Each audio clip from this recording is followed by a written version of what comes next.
ထုတ်ခဲ့ဘူးလားနော်အဲ့ဒီရန်ကုန်ရဲ့ City Christmas Assembly ဒီကအဲ့ဒီ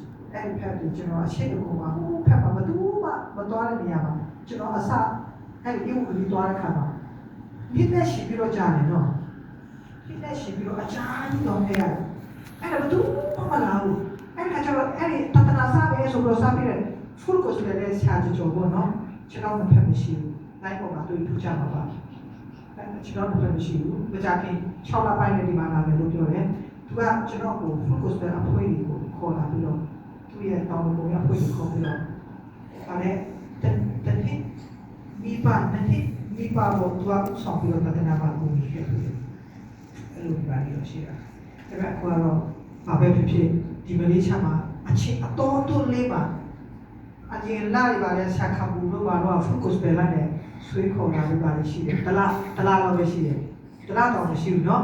ဒါပေမဲ့ဒီမှာတော့အချင်းတော်တော်လေးပါတော်တော်လေးခရီးရောက်တယ်လို့ရှင်းတာပေါ့နော်